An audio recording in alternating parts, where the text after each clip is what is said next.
Bilan des activités Terreau Fertile en 2021. Mise en lumière fertile. 2 projets enregistrés, King's Yogurt et Fadilas. Solidarité fertile. Plus de 12 millions de francs CFA et divers dons en nature mobilisés. 803 ménages et 17 centres d'accueil bénéficiaires des kits composés de vivres et de non-vivres. 471 femmes formées en activités génératrices de revenus. Fertile Training.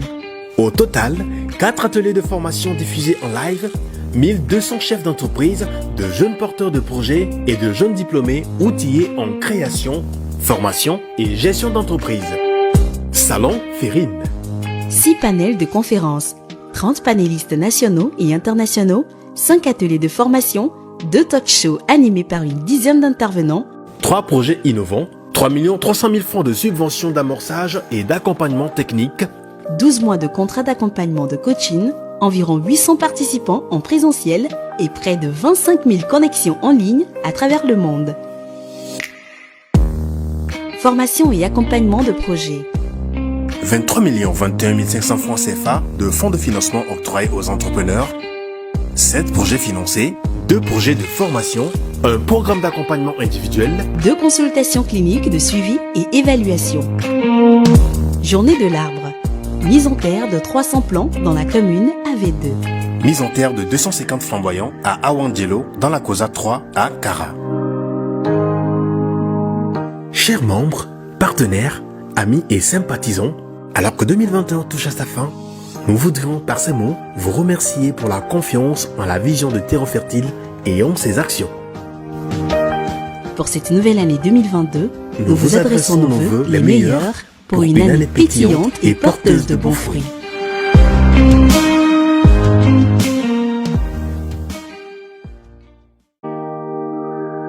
Bilan des activités Terreau Fertile en 2021. Mise en lumière fertile. 2 projets enregistrés, King's Yogurt et Fadilas. Solidarité.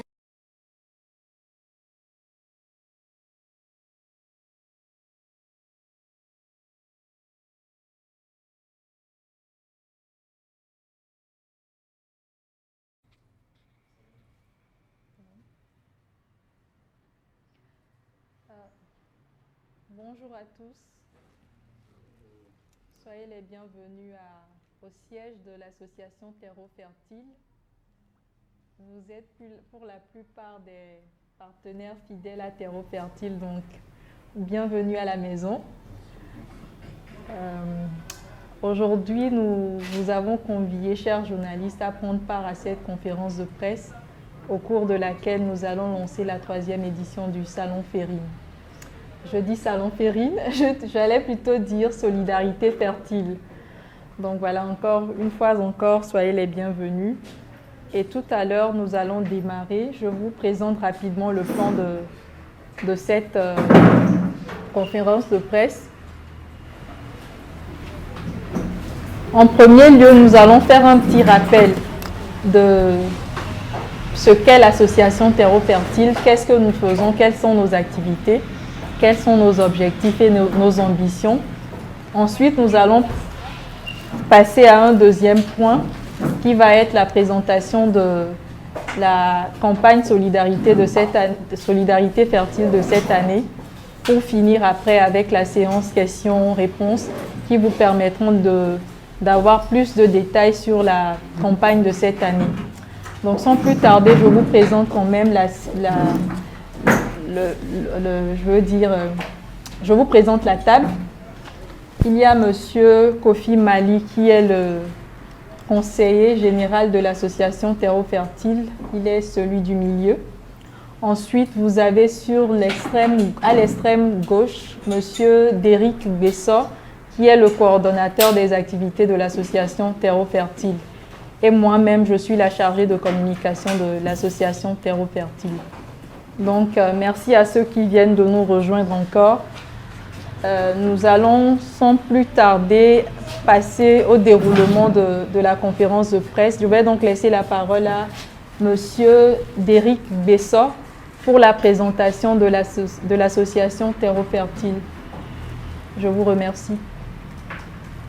Ok, merci Madame Linda. Comme elle a présenté, je réponds au nom d'Éric Bessot. Je suis le coordonnateur des activités au sein de l'association Terreau Fertile.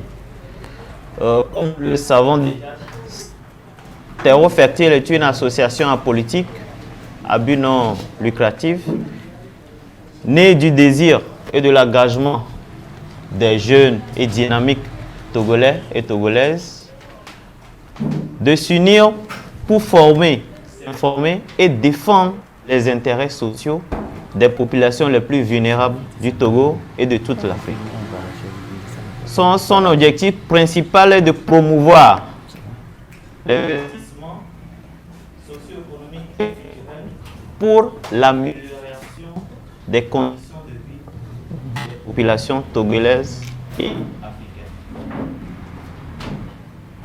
Principalement, nous menons comme activité au sein de l'association, la toute première activité, c'est le Salon Férine que vous connaissez tous, que nous organisons chaque année au courant du mois d'octobre. En deuxième, nous menons une campagne qu'on dénomme la campagne Solidarité Fertile, une campagne au cours de laquelle nous sollicitons les appels de dons afin d'aider les populations les plus vulnérables. Nous faisons aussi ce que nous appelons les Fertile Training. Ce sont des formations en ligne sur des thématiques d'actualité afin de permettre à nos jeunes entrepreneurs de pouvoir acquérir de solides bases pour pouvoir se lancer ou connaître vraiment les bases de l'entrepreneuriat. Nous menons aussi ce que nous appelons les mises en lumière fertiles. C'est de choisir des porteurs de projets qui ont des idées bien précises, de les accompagner dans leur communication, de les former et de les mettre sur le marché en les aidant à communiquer autour de leur projet. Nous célébrons aussi la journée de l'arbre chaque année. Cette année, ça a été fait à Godrafort, où des plants ont été mis en terre. Essentiellement, voici les quelques activités que nous menons au sein de l'association. Je vous en remercie. Ok, merci Monsieur Déric Bessot, qui est le coordonnateur des activités de l'association. Nous allons maintenant passer la parole au conseiller général, Monsieur Kofi Mali, pour la présentation de la campagne de cette année.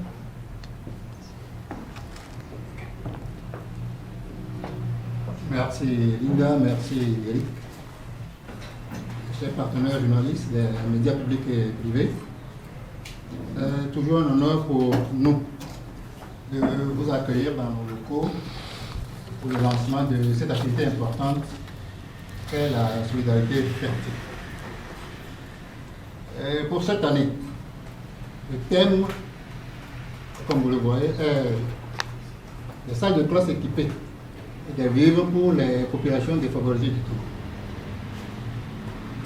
Vu le thème, puisque vous êtes nos partenaires habituels, vous décelez qu'il y a une originalité par rapport à l'édition précédente. La particularité de cette année, c'est que nous nous sommes tournés vers également des écoles et des centres de détention. Des écoles, pourquoi? Notre dynamique équipe de jeunes qui a parcouru et qui parcourt d'habitude tout le territoire pour nous faire part des problèmes décelés et qui nous amène à poser nos actions de solidarité. Cette équipe nous a fait part cette année des besoins en salle de classe et en table-banc. Comme vous le savez, c'est... S'il vous plaît. Excusez-moi, vous allez reprendre parce que le micro avait un problème. Donc, vous venez gérer. S'il vous plaît.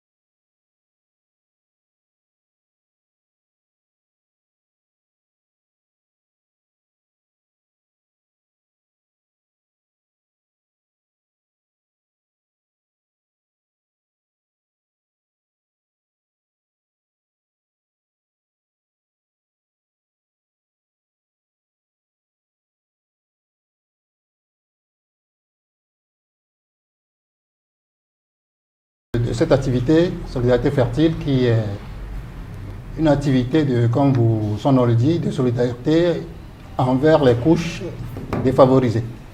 Le thème de cette année, c'est des salles de classe équipées. C'est des villes pour les populations démunies des 5 régions du Togo. Et, comme vous le voyez, c'est qu'il y a une certaine originalité, un glissement des individus et des groupes d'individus vers une autre entité qu'est l'école. Et notre dynamique équipe de jeunes qui parcourt le pays pour nous faire part des besoins, et des besoins pour lesquels nous tentons, avec cette campagne, d'apporter des solutions. Nous avons fait part des déficits de salles de classe, de tables-bancs, et nous voulons tant soit peu cette année apporter ce que nous pouvons comme action pour régler une partie du problème.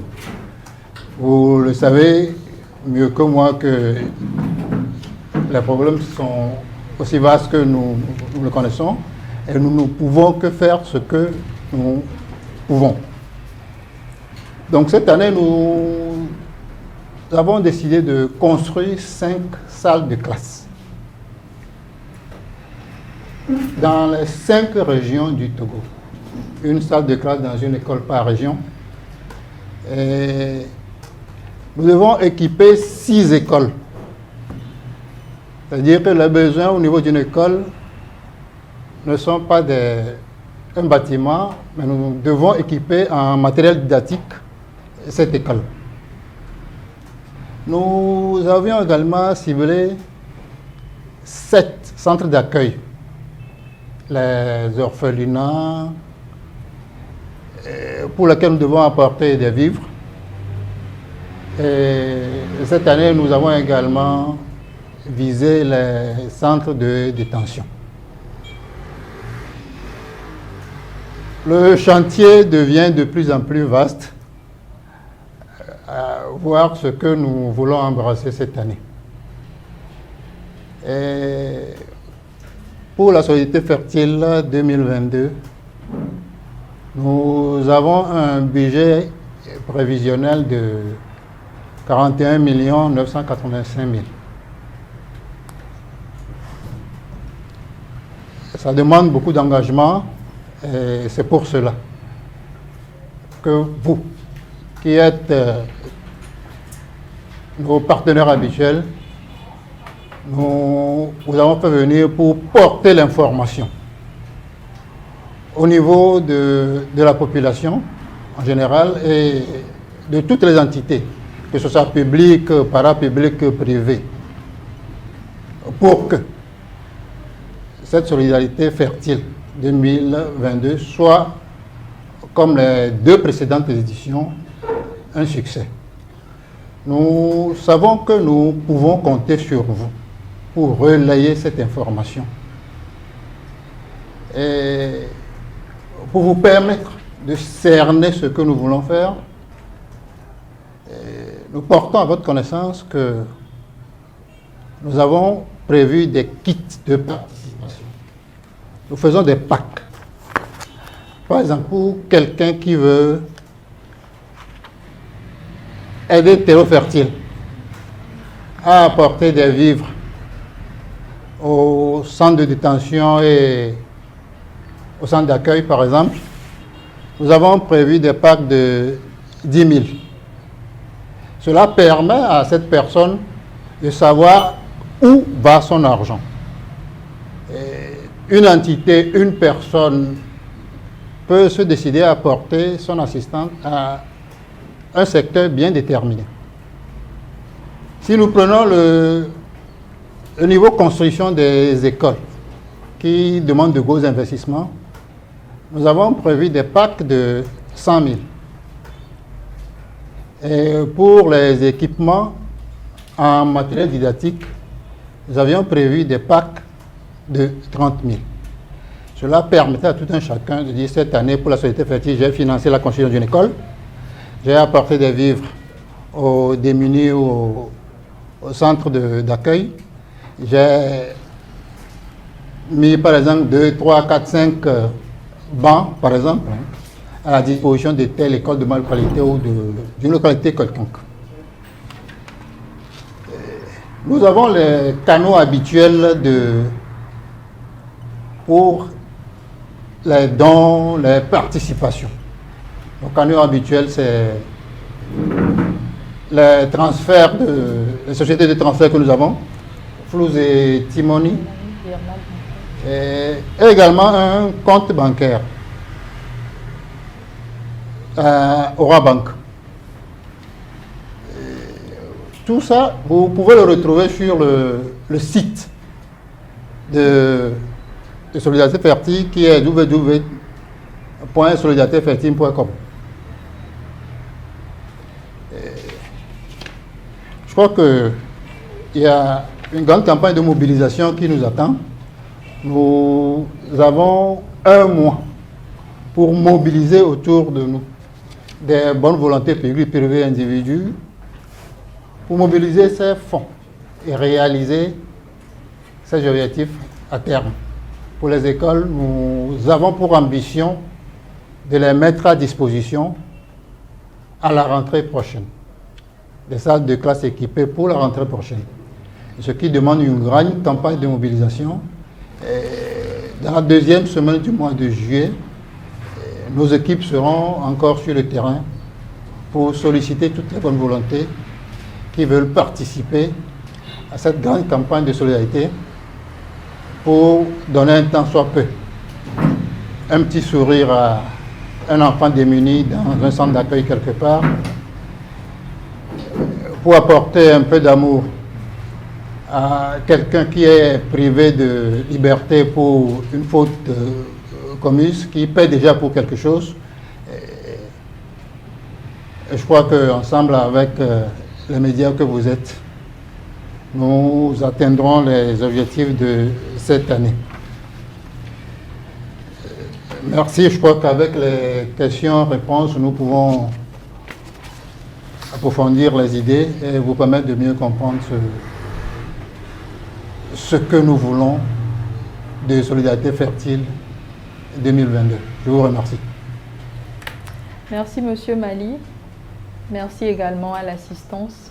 Nous allons sans plus tarder passer aux questions-réponses pour vous permettre de mieux cerner la campagne Solidarité Fertile 2022.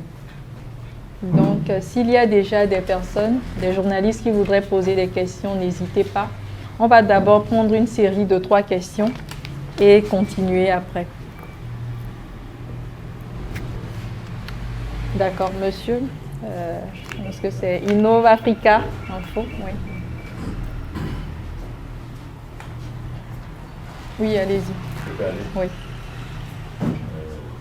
Merci de cette occasion que vous me donnez d'échanger avec vous.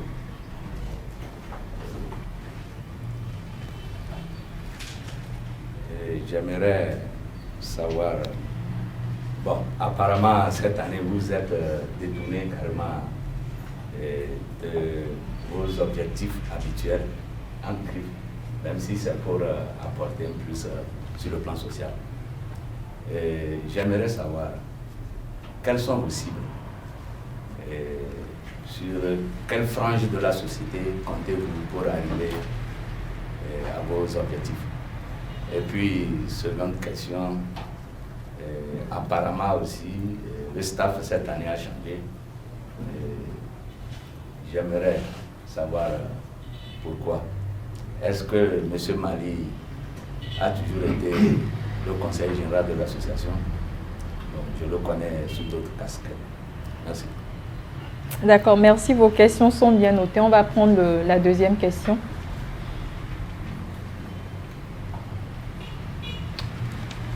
Bonjour. Oui, bonjour. Moi, c'est Prudence. La Une Togo, Ouais. la Une Info. Merci encore une fois. Ma question est de savoir, après 3 ans de cette campagne de solidarité fertile, quel est l'impact réel? Parce qu'entre-temps, je vous rappelle que vous avez fait un bilan global de tout ce qui a été fait. Maintenant, actuellement, est-ce que vous avez un impact par rapport à ce que vous avez investi parmi la population? Est-ce qu'il y a des retours positifs? Ma deuxième question est de savoir, vous avez fait un budget prévisionnel de 41 millions. Bon, c'est ça, non? Oui. Voilà. Vous allez construire 5 salles de classe équipées. Avec ce budget-là, est-ce que vous croyez atteindre votre objectif? Ce serait que pour la construction, moi je m'arrête là, pour la construction des salles de classe. Je ne parle pas des autres constructions que vous allez faire au niveau des centres d'accueil et centres de détention. Avec ce budget-là, est-ce que vous êtes sûr d'atteindre votre objectif? Merci. D'accord, merci. Voilà pour la deuxième question. La troisième.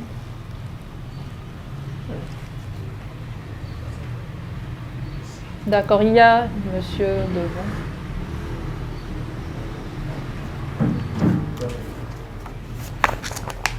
Veuillez nous rappeler le média, s'il vous plaît. Oui, c'est Claude Lassomé.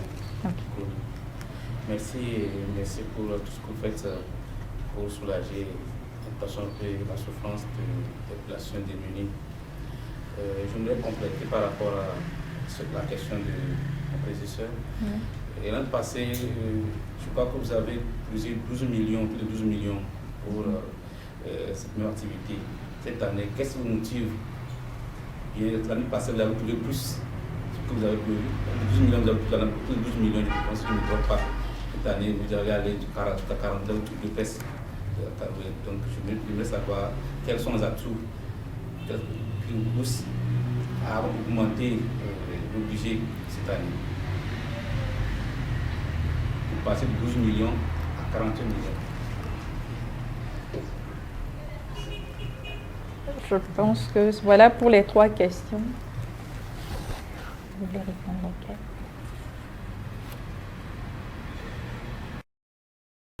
La première question, d'abord, ça consiste à savoir si on se détourne de nos objectifs. Bon, même tout en précisant que même si vous restez dans le champ social, habituellement, vous ne verrez pas dans la construction des salles de classe, d'équipement, de salles de classe et autres. Quand bien même que vous avez expliqué le contexte. Donc, pourquoi? Je crois que la question de pauvreté et d'assistance aux couches vulnérables sont d'horizons diverses.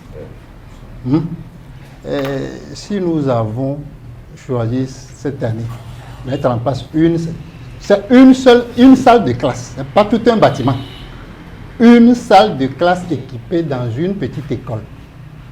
On n'a pas embrassé trop large. C'est une salle de classe équipée dans des milieux reculés. Et il faut, dans les activités, de temps en temps innover. Il ne faut pas rester dans la même chose chaque année. Et ce qui m'amène à répondre à la question de savoir si le budget est suffisant pour le faire, oui. Plus de 95% du budget est affecté à la construction des salles de classe et de leurs équipements. Et c'est une étude qui a été faite par des spécialistes du domaine qui nous a permis de faire ce budget.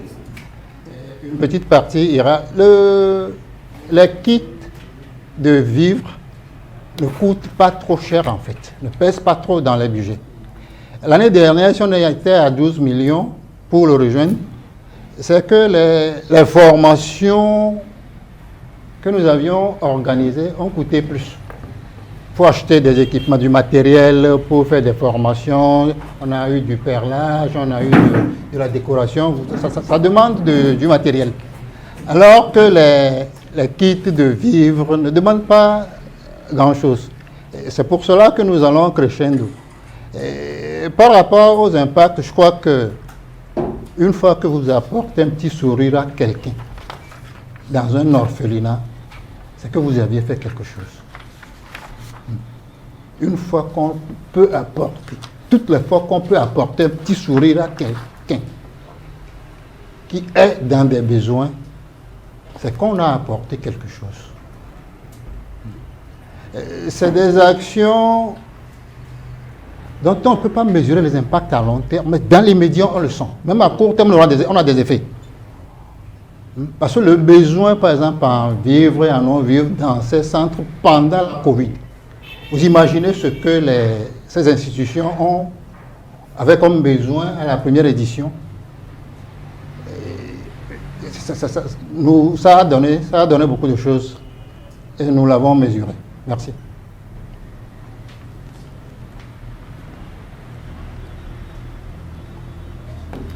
Ok, merci. Je pense qu'on n'a pas encore fait le tour des questions. 12 millions. Je crois qu'il aura trouvé réponse dans ce que je dis. Le budget est en fonction des investissements qu'on veut faire. Tout ce qui est immobilier, ça va coûter plus cher. Et c'est pour cela que vous êtes là d'ailleurs, pour nous aider à divulguer l'information et à atteindre les bonnes volontés ou que ce soit qui peuvent nous permettre de réaliser cet objectif. C'est un défi que nous nous lançons. Et nous croyons qu'ensemble, nous pouvons atteindre nos objectifs et relever ces défis. J'en suis sûr. Ok, merci Monsieur Mali. Je voudrais compléter sur les questions relatives à l'impact de nos actes de solidarité fertile et je pense qu'il y a beaucoup de questions qui se rejoignent dans ce sens-là. Je voudrais donc dire que toutes les actions, les activités de l'association sont soutenues par une étude de terrain. Ce que je veux dire par là, c'est que sur la première année, la deuxième année et celle-ci, on fait au préalable une visite de terrain pour voir qu'est-ce qui se passe exactement. Et on se base même sur les bilans de chaque activité pour essayer d'y répondre à chaque prochaine activité. Pour dire en fait que pour cette troisième édition de la campagne Solidarité Fertile, M. Mali l'a dit, il y a une étude de terrain qui est faite. Et on s'est rendu compte en fait qu'il y a beaucoup de difficultés, mais celle sur laquelle on peut encore aller aujourd'hui et avoir un impact, c'est ce minimum de construction d'une salle de classe dans un coin reculé du pays. Maintenant, cela ne cache pas le fait qu'en réalité, sur le terrain, je veux dire rapidement par là que notre gouvernement est en train de faire beaucoup de choses sur le terrain. Mais nous, dans notre optique, c'est d'apporter toujours notre minimum, ce plus-là, en faisant nos activités. Donc, c'est ce qui nous emmène cette année à aller vers la construction. Et cela ne s'écarte pas du des objectifs de l'association, comme notre journaliste de InnovAfrica a semblé le dire. Ça ne s'écarte pas du tout, mais on vient d'ailleurs répondre toujours à cette idée-là de soulager la population, d'apporter de construction de salles réservées. Est-ce que c'est encore une salle de classe dans la région nationale? C'est juste ma question. Et je voudrais aussi savoir, quand vous parlez des centres d'accueil, sur quels critères ces centres, les 7 centres d'accueil sont choisis, sont sélectionnés? Sur quels critères? Est-ce que c'est des centres qui se retrouvent dans la région maritime ou à l'ONU, ou c'est sur toute l'étendue du territoire national? Merci beaucoup. D'accord, merci. Une autre question? Bonsoir, c'est Vikeli de Radio Lomé. Ma question est la suivante. Sur quels critères vous êtes basé les statistiques pour pouvoir cibler les 5 régions pour pouvoir construire des salles de classe? Supposons qu'à Tapamé, il y a 3 villages qui vivent dans les mêmes conditions. Et nous cherchons un seul village pour la salle. Mais nous ne serons pas frustrés. Donc, aidez-nous à pouvoir voir quelles sont les stratégies pour terrain. D'accord, merci. Une dernière. Bonsoir, moi c'est Joseph Akadia de Radio Lomé. Tout d'abord, je vous remercie pour votre initiative de courage. J'aimerais un tout petit peu revenir sur les bilans. Tout à l'heure, dans l'exposé, vous avez parlé de formation de perlage et pour répondre à la question du confrère, vous avez parlé des sondages ou bien des statistiques, des études qui ont été faites pour pouvoir ou bien aller en contact avec ceux-là que vous avez déjà formés.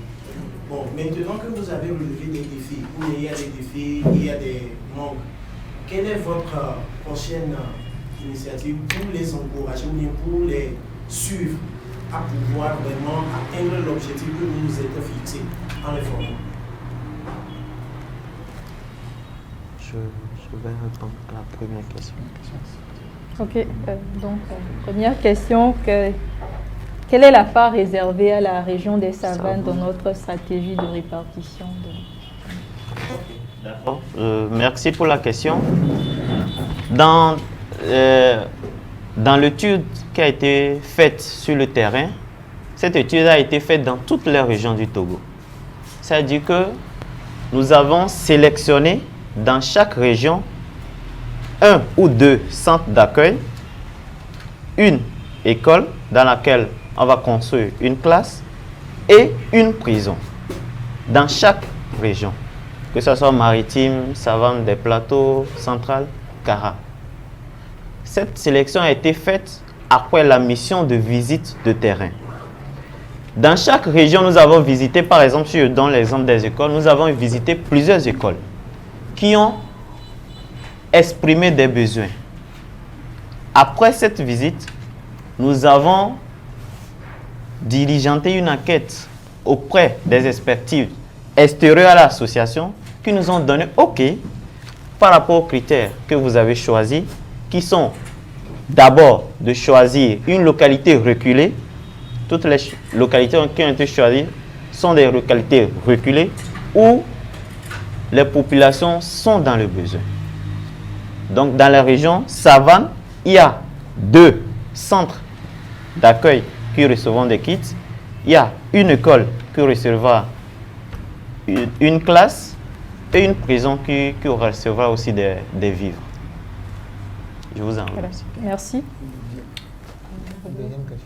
La deuxième porte sur le choix, les critères de choix. Je pense que ça rejoint en même temps cette première. Ça rejoint ce que je pense que vous avez de votre réponse dedans. Merci. La dernière, je pense que ça concerne le suivi qui est fait sur nos précédentes activités pour nous rassurer que ça a de l'impact, c'est ça? Je crois que naturellement, quand vous engagez des actions, surtout en termes de formation, il faut faire des suivis de ces formations pour voir ce que ça donne sur le terrain.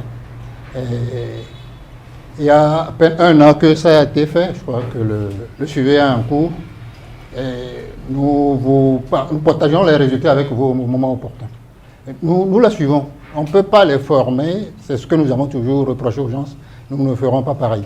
Quand on forme des gens, il faut aller voir si la formation a été utile à quelque chose.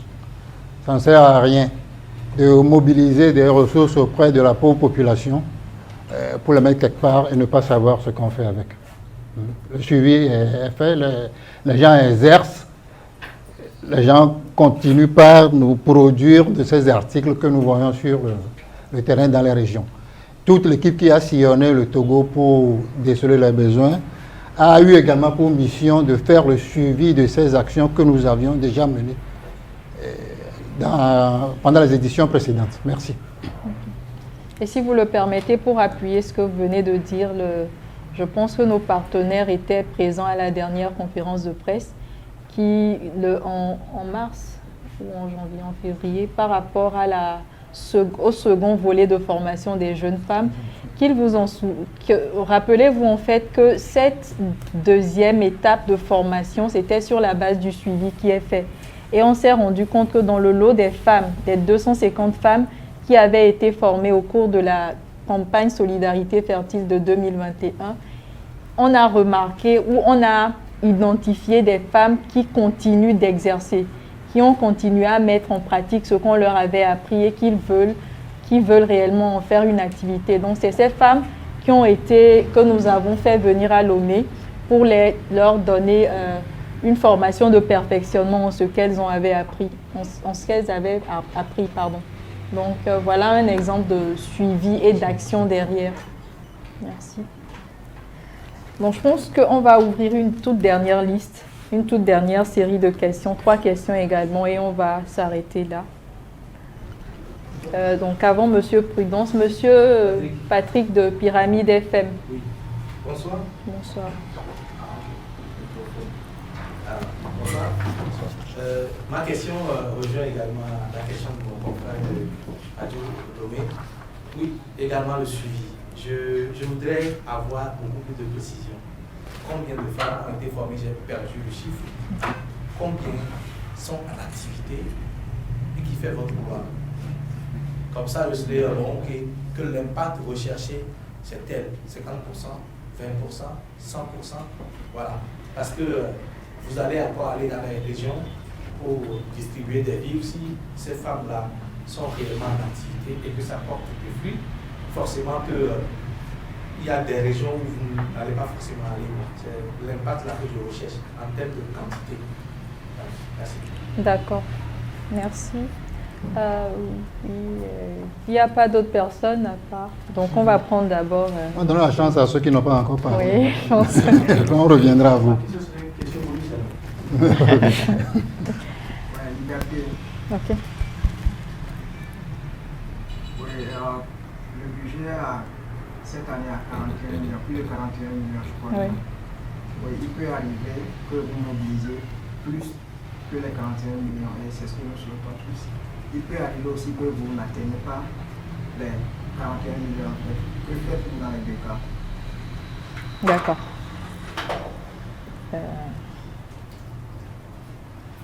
Donc, on va passer la troisième question. Je veux rejoindre un peu mon confrère, mais sous d'autres angles. En fait, moi, je voudrais savoir, est-ce que les 41 millions, c'est ce que vous avez dans votre cagnotte ou bien c'est ce que vous voulez mobiliser, les 41 millions? Est-ce que vous l'avez déjà sur vous ou vous mobilisez 41 millions?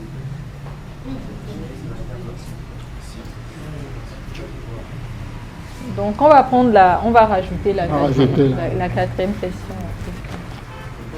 Et ce sera la dernière. C'est toujours par rapport au budget. Je vais répondre à ça. Oui. C'est par rapport toujours à ce budget-là.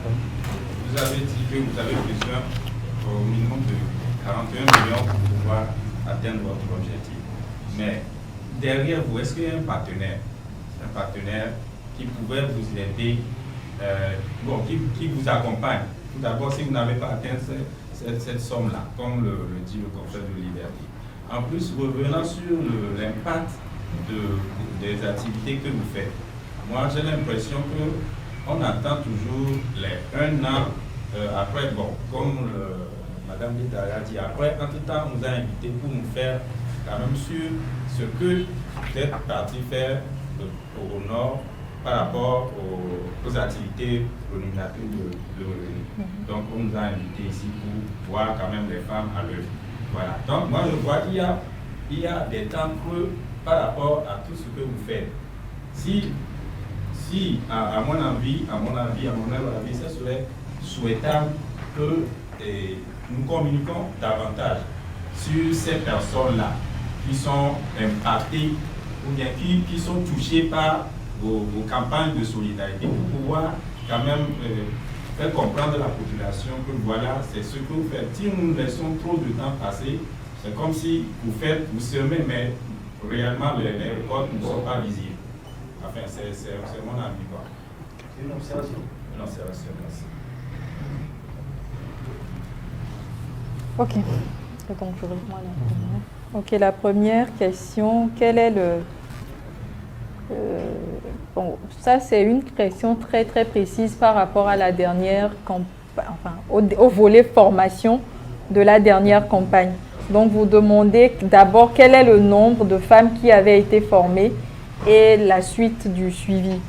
Ok, à la dernière campagne Solidarité Fertile, il y avait effectivement le volet formation de jeunes femmes en activité génératrice de revenus.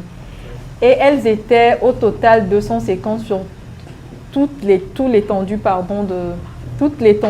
du territoire, donc de région maritime, région des plateaux centrales, de la Cara, des savanes. Donc on avait fait le tour pour former ces femmes-là. Et après, le suivi a démarré, a continué en fait, suivi en termes de déplacement sur le terrain, en termes de contact, appel, en termes de contact avec les points focaux que nous avons dans les différentes localités.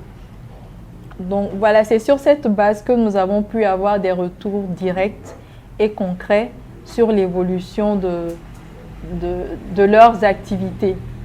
Et c'est sur cette base, comme je le disais tantôt, que ces comptes ont été retenus, ces comptes ont été identifiés pour revenir à Lomé et suivre une formation de perfectionnement.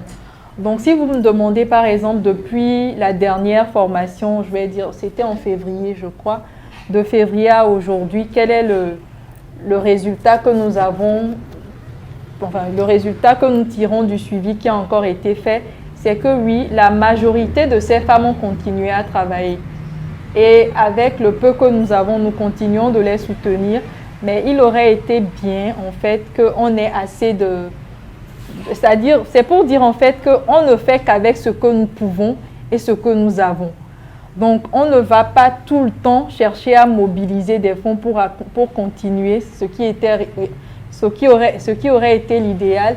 Mais nous, et ça rejoint en même temps la question que monsieur a posée. Nous avons un agenda annuel et nous avons des activités que nous avons déclinées sur l'année. Donc, ça vient en fait étape par étape. Cela ne veut pas dire que derrière, il n'y a pas des activités qui continuent, mais il y a des activités qui demandent plus de mobilisation et plus de communication que d'autres. Mais quand même, votre observation est retenue. Nous essaierons dans les jours à venir de voir comment faire pour que la population soit plus au courant de ce que nous faisons au jour le jour. Merci. D'ailleurs, c'est le lieu de vous exhorter à avoir ces retours, journalistes que vous êtes. Des investigations nous permettront de savoir si nos actions passent sur le terrain. Et je crois que ça sera aussi intéressant. Le problème est que nous ne sommes pas au départ concernés par ou bien nous, comment je vais dire, le lieu que les choses ont été faites, nous ne savons pas les lieux exactement pour pouvoir aller faire les enquêtes. Nous sommes obligés de revenir vers la chargée de communication. Vous comprenez? Voilà. Donc, mon problème, c'est que sur ces ans d'activité doivent se faire, il faut nous associer. Voilà. Si ce n'est pas tout le monde, une ou deux personnes, choisir par exemple, il peut aller sur les lieux, aussi faire aussi son reporter bien fait, et puis au retour, on saura, même personnellement, on peut contacter les gens là-bas pour voir si est-ce que les choses se passent comme cela se doit, ou bien il y a des quoi. Vous voyez ce que je veux dire? Non. Voilà. Merci, je crois que c'est, comme vous l'avez bien dit, il y a la chargée de communication et vous, et on verra ce qu'on peut faire ensemble pour que le suivi soit fait par tout le monde, par vous et par nous. Et concernant le budget, un budget est toujours prévisionnel. Nous ne sommes pas dans un fétichisme de date comme on le dit généralement. Si on l'atteint et en surplus, les réserves seront mises de côté pour les activités à venir. On fait toujours le point des activités, le bilan financier. Si on ne l'atteint pas, on fera ce qu'on peut avec ce qu'on a et continuer les mobilisations. C'est d'ailleurs pour ça que nous vous invitons. Et c'est pour répondre à la question de mon ami. Si nous avons les 41 millions, ce serait caché quelque part, on aurait fait depuis. C'est pourquoi nous vous invitons à relayer l'information pour qu'il y ait de bonnes volontés qui nous suivent. Des partenaires, il y en a multiples, mais pas de partenaires institutionnels en tant que tel actuellement. Et je crois que les gens viennent à nous, mais pas de partenaires institutionnels. Je crois que c'est ce à quoi nous devons tendre dans les années à venir. Nous sommes une jeune association. Nous apprenons chaque jour de vos remarques. Donc, merci de l'avoir sorti. On a pris acte et on fera ce qu'on peut avec. Merci. Monsieur Pali, je pense que c'est bon. Oui, je pense que, à moins que je ne me trompe, on a répondu à toutes les questions. Donc, on va clore la séance à ce niveau. Merci à chacun de vous d'avoir pris part à cette conférence de presse et nous espérons, vous parliez tantôt de partenaires, nous les journalistes, vous êtes nos premiers partenaires parce que ce n'est pas tout le temps une question de fonds à mobiliser, mais c'est aussi une question d'incitation de la population à avoir l'information et à appuyer comme elle le peut. Donc c'est très important pour nous de rappeler à cette étape qu'on a vraiment besoin de vous, chers partenaires journalistes, pour porter l'information massivement au niveau de la population. Et n'hésitez pas à nous revenir avec vos observations et vos remarques par rapport à au modèle que nous mettons en place. Peut-être vous avez des conseils à donner, on est vraiment ouvert à cela. Donc merci à chacun de vous et à très vite. Fertile. Plus de 12 millions de francs CFA et divers dons en nature mobilisés. 803 ménages et 17 centres d'accueil bénéficiaires des kits